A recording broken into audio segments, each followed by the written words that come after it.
Welcome to my channel. Subscribe, listen, and enjoy my stories every day. The change in Emma is subtle at first, like the soft shift of the seasons. I notice it on a Monday morning when she wakes me up with breakfast in bed, a gesture that's both delightful and unusual. The toast is perfectly golden, the eggs scrambled just right, and there's freshly squeezed orange juice, a touch she never used to bother with. I'm flattered, thinking perhaps she's simply feeling more affectionate. Days turn into weeks, and her attentiveness only grows. She listens with rapt attention to my stories, laughs at my jokes with genuine delight, and even surprises me with small, thoughtful gifts. It feels like the early days of our relationship all over again. I should be happy, ecstatic even, but something nags at the back of my mind, a tiny voice whispering that this newfound devotion is out of character. It's when she starts staying late at work almost every day that the unease begins to gnaw at me. Emma has always been dedicated to her job, but never to the point of sacrificing her evenings. She assures me it's a busy season, that her company is in the middle of a crucial project. I want to believe her, but the suspicion festers, growing with each passing day. One evening, curiosity gets the better of me. I decide to check her phone while she's in the shower, a violation of trust that makes me feel sick to my stomach. My hands tremble as I unlock it and scroll through her messages. Most are innocuous, mundane exchanges with colleagues and friends. Then I find them the messages from a man named David. David, we need to be more careful. He's starting to notice. Emma, I know. I've been staying late at work to cover our tracks. I'm trying to placate him. David, good. Just make sure he doesn't suspect anything. Cold weight settles in my chest. I feel the room spin as I read and reread the messages, my heart shattering with each word. She's been lying to me, manipulating me to keep her affair hidden. When Emma emerges from the shower, she's humming a tune, oblivious to the storm brewing inside me. I force a smile, my mind racing with thoughts of betrayal and vengeance. I can't confront her, not yet. I need to be smart about this, to plan my next move carefully. The idea of getting back at her festers in my mind. If she can play this game, then so can I. To begin with, I decide to gather evidence. I need proof of her infidelity, something irrefutable that she can't talk her way out of. Over the next few days, I start documenting everything. I take screenshots of the messages, noting the dates and times. I begin following her discreetly when she claims to be working late, snapping photos of her with David whenever I can. It's painful, each click of the camera like a stab to my heart, but I need to know the full extent of her betrayal. One Friday evening, I follow her to a cozy little restaurant on the other side of town. They sit in a corner booth, talking in hushed tones. David reaches across the table and takes her hand, and she smiles at him in a way she hasn't smiled at me in months. My blood boils, but I stay hidden, my camera capturing every moment. I don't just want to catch her, I want her to feel the same pain she's inflicted on me. As I drive home, an idea takes root in my mind, a way to turn the tables and make her understand the depth of her betrayal. When I get home, I start creating a fake online persona. A charming, attentive man who seems to have everything Emma could want. I join the same social media groups she frequents, post comments that would catch her interest, and wait for her to take the bait. It doesn't take long. Within days, she starts responding to my posts, and soon we're exchanging private messages. I feel a pang of guilt, but it's quickly overshadowed by my desire for revenge. I spend hours crafting each message, making sure to mirror the man she seems to be falling for. The more she opens up to this fictional man, the more I learn about her true feelings, her desires, and her justifications for what she's doing. It's intoxicating, this dance of deception. But it's also a double-edged sword. The more I engage with her, the more I realize how deep my love for her runs, and how much it hurts to see her betray me. One night, as she's texting me from across the room, I make my move. I arrange a meeting between Emma and my fake persona, choosing a place where I can confront her without causing a scene. When she leaves the house, I follow her, my heart pounding with anticipation and dread. As I sit in my car, waiting for the moment to reveal everything, I think about the future. I know that whatever happens next will change our lives forever. The betrayal, the lies, the revenge, they've all led to this point. And as I see her walk into the cafe, my resolve hardens. It's time for the truth to come out. The cafe buzzes with the lively hum of conversations, the clinking of cups, and the aroma of freshly brewed coffee. I sit in my car across the street, my heart pounding in my chest. Emma sits at a corner table, nervously glancing around, waiting for a man who doesn't exist. My phone buzzes. It's a message from her. Emma, I'm here. Where are you? I take a deep breath and type my response carefully. Me as Mark running a bit late. Order yourself a coffee. I'll be there soon. I watch her from the car as she nods to herself, then gets up to order a drink. This is it. I step out of the car, steeling myself for what's about to happen. As I approach the cafe, I see a familiar face behind the counter, Sarah, an old friend of mine from college who now owns the place. She looks up and smiles warmly when she sees me. Hey Tom, long time no see. What brings you here? I force a smile. Hey Sarah, just meeting someone. How've you been? Good, good. Business is steady. We should catch up sometime, she says, handing over Emma's coffee. I nod, my mind elsewhere. Definitely. I'll take you up on that soon. I walk past the counter, my eyes fixed on Emma. She's back at the table, her phone in hand.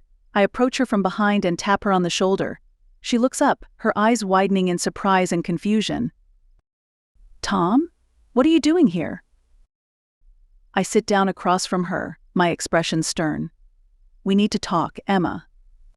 Her face pales, and she glances around nervously. What is this about? I lean forward, lowering my voice. I know about David. I know everything. The color drains from her face completely, and she stares at me, speechless. I take out my phone and show her the screenshots of her messages with David, the photos I've taken. She gasps, her hand flying to her mouth. How? How did you? It doesn't matter how I say coldly. What matters is why. Why, Emma? Why did you do this to us? Tears well up in her eyes, and she looks away, unable to meet my gaze.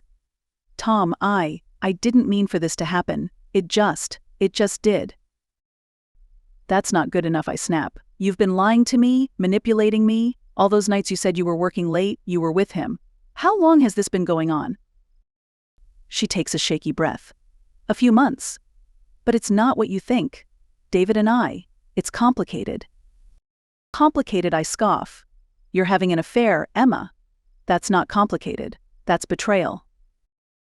She reaches out to touch my hand, but I pull away. Tom, please, let me explain. Before she can continue, the door to the cafe swings open and David walks in. He spots us immediately, his face contorting with shock and panic. He strides over, his expression hardening. What's going on here? David demands. This is between Emma and me, I say, standing up to face him. You have no business being here. Emma stands as well, placing herself between us. David, please, just go. No, David says firmly. If he knows, then he deserves to hear the truth. I glare at him, my fists clenching. The truth? You mean the lies you've been feeding my wife? David squares his shoulders. Emma and I are in love, Tom. We didn't mean for it to happen, but it did. You deserve better than a lie. Love, I laugh bitterly. Is that what you call sneaking around behind my back? The cafe falls silent as other patrons begin to notice the confrontation. Sarah looks over from the counter, concern etched on her face. I ignore the curious stares and focus on the two people who have torn my life apart. You think you can just come in here and confess your so-called love and everything will be fine, I say, my voice shaking with anger. Emma steps forward, her eyes pleading. Tom, I'm so sorry. I never wanted to hurt you. You should have thought of that before you started this affair, I retort. But it's too late now. You've made your choices, and now you have to live with the consequences. Sarah approaches cautiously, her voice gentle. Is everything all right over here? I take a deep breath, trying to calm the storm raging inside me. No, Sarah, everything is far from all right. Emma's tears flow freely now, and David looks at me with a mixture of guilt and defiance. I turn to Sarah, my voice strained. I'm sorry about this, Sarah. We'll leave. She nods, understanding. Take care, Tom. Call me if you need anything. I walk out of the cafe, not looking back. Emma and David follow, but I keep my distance. The betrayal cuts deep, and the pain is almost unbearable. As I reach my car, I turn to face them one last time. This is over, I say, my voice hollow. You've made your bed. Now lie in it. Without waiting for a response, I get into my car and drive away. The road blurs before me as I try to process everything that's happened. My mind races with thoughts of revenge, justice, and the shattered pieces of my heart. But I know this is just the beginning.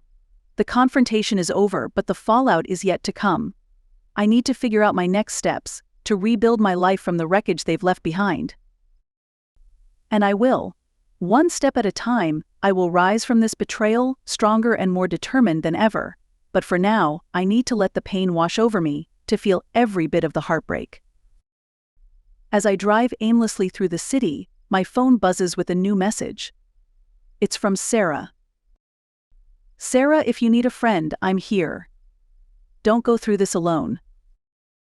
I grip the steering wheel tightly, the warmth of her words a small comfort in the cold reality of my situation. Maybe I don't have to go through this alone.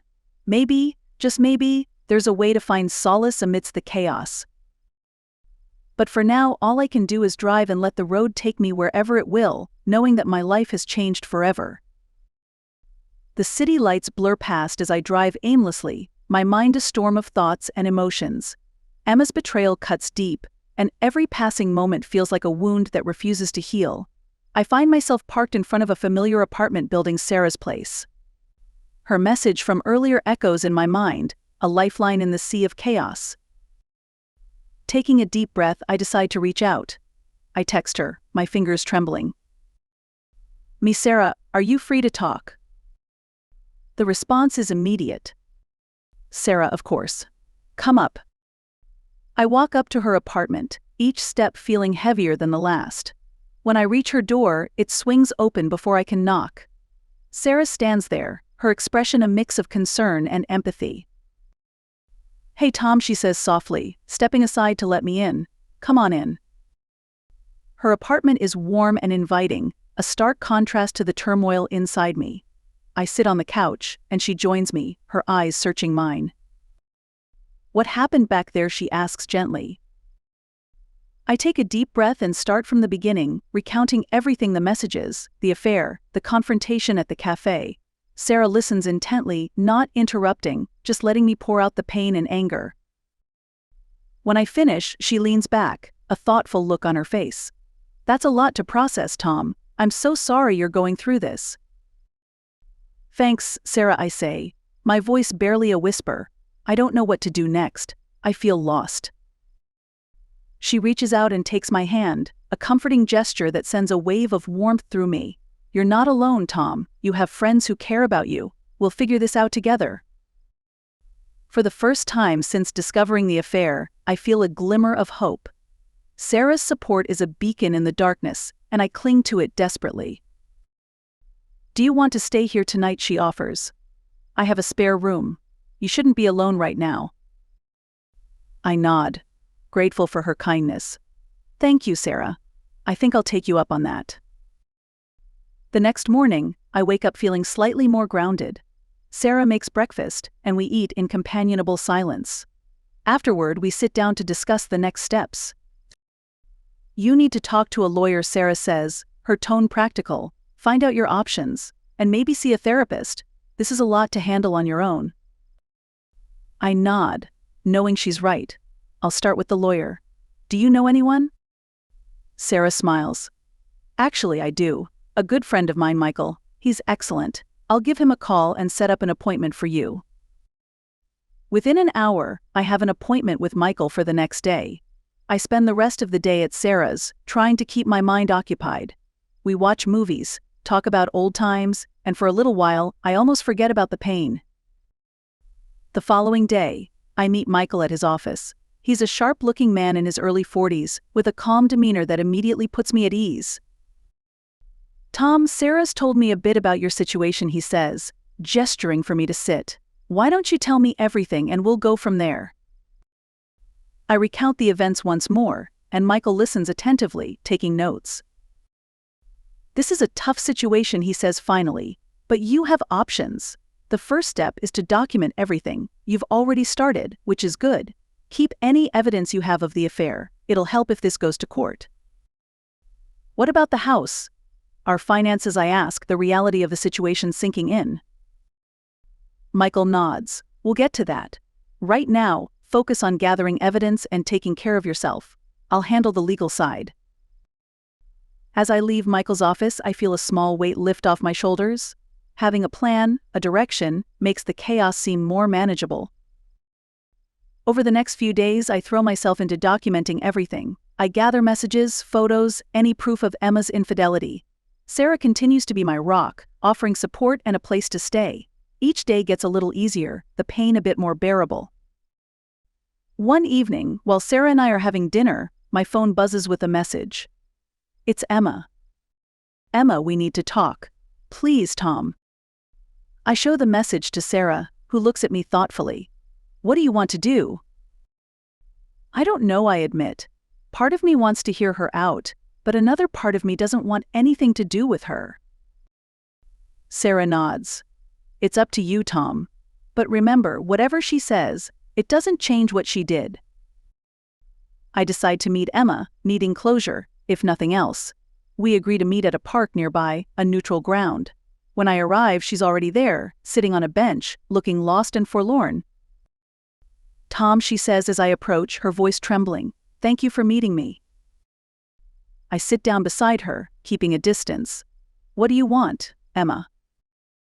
She takes a deep breath, tears welling up in her eyes. "I'm so sorry, Tom, for everything. I never meant to hurt you." "You did," though I say quietly. "You hurt me more than I ever thought possible." "I know," she whispers, "and I'll regret it for the rest of my life. But I need you to understand it wasn't just about the affair. I was unhappy and I didn't know how to tell you. I know that doesn't excuse what I did, but I wanted you to know." Her words hang in the air, and I feel a mix of anger and sadness. "You should have talked to me, Emma. We could have worked through it. Instead, you chose to betray me." She nods, tears streaming down her face. "I know, and I'm sorry. I'm so sorry." We sit in silence for a while, the weight of her words sinking in. Finally, I stand up. "I need time, Emma, to figure out what I want, what comes next. But for now, I need space." She nods, wiping her tears. "I understand. Take all the time you need." I walk away, feeling a strange sense of relief. The conversation, though painful, has given me some semblance of closure. I return to Sarah's place, my mind clearer, my heart a little lighter. As the days turn into weeks, I focus on rebuilding my life. Michael handles the legal aspects, and I start seeing a therapist to work through the emotional fallout.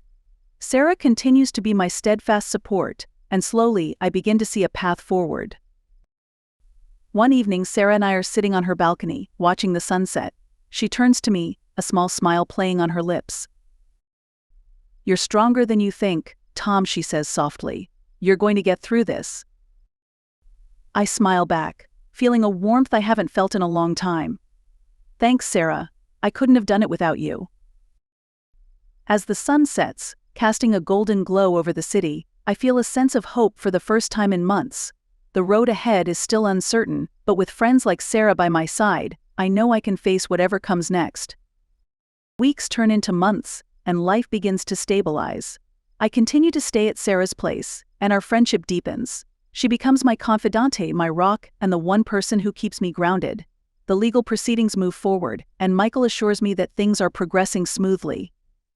I start to see a therapist regularly, which helps me process the emotions that have been swirling inside me since discovering Emma's betrayal. One day, as I'm sorting through some old files, I find a letter tucked away in a drawer. It's from Emma, dated just before the affair began. My hands tremble as I open it, wondering what more there could be to discover.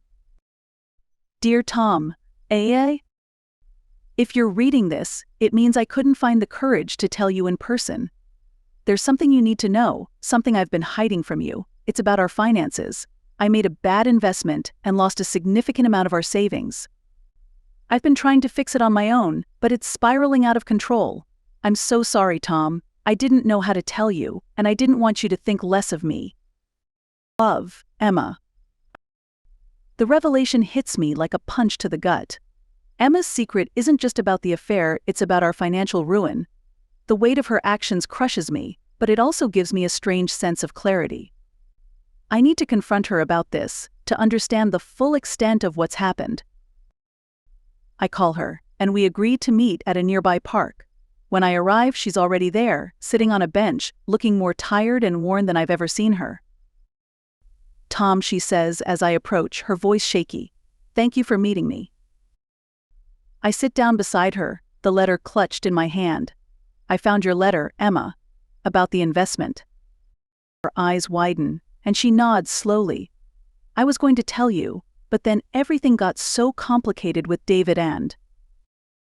Why didn't you tell me? I interrupt, the hurt and anger clear in my voice. We could have worked through it together. I was scared, she admits, tears filling her eyes. I was so scared of losing you, of you thinking I was a failure. And then David came along, and it was like an escape, a way to forget about the mess I'd made. The pieces of the puzzle start to fall into place, and I feel a strange mixture of pity and anger. You should have trusted me, Emma. We could have faced it together. She nods, her tears flowing freely now. I know, and I'm sorry for everything.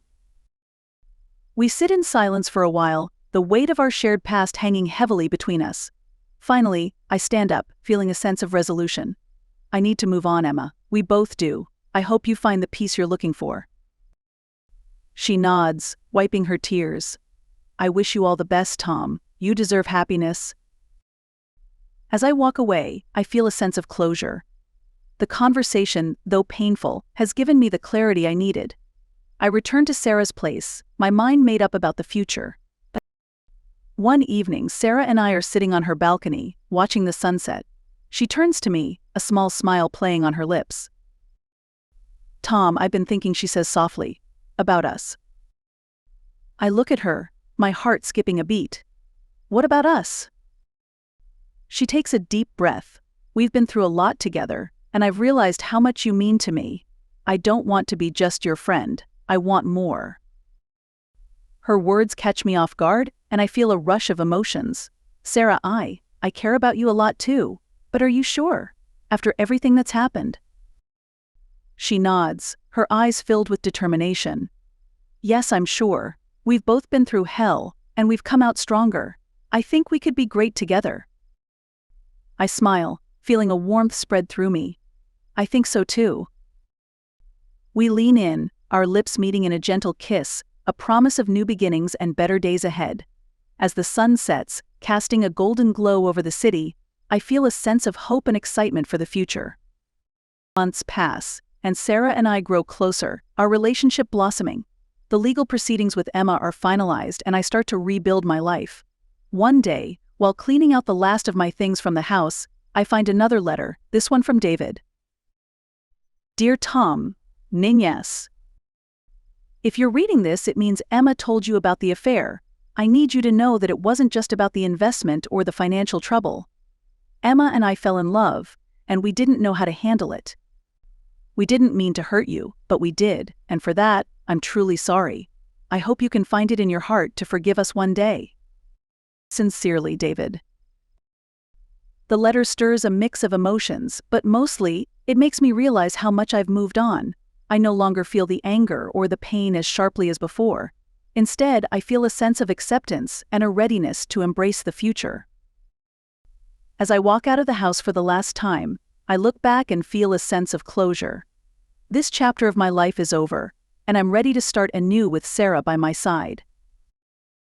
One evening, as Sarah and I sit on her balcony, she turns to me, her eyes shining with happiness. Tom, I have something to tell you, she says, her voice filled with excitement. What is it? I ask, curious. I'm pregnant, she says, her smile widening. A wave of joy washes over me, and I pull her into a tight embrace. That's amazing, Sarah. I can't wait to start this new journey with you. As we sit together, watching the sunset and dreaming about the future, I feel a deep sense of gratitude. Despite the pain and the heartbreak, I found happiness again. And with Sarah and our future child, I know that the best is yet to come.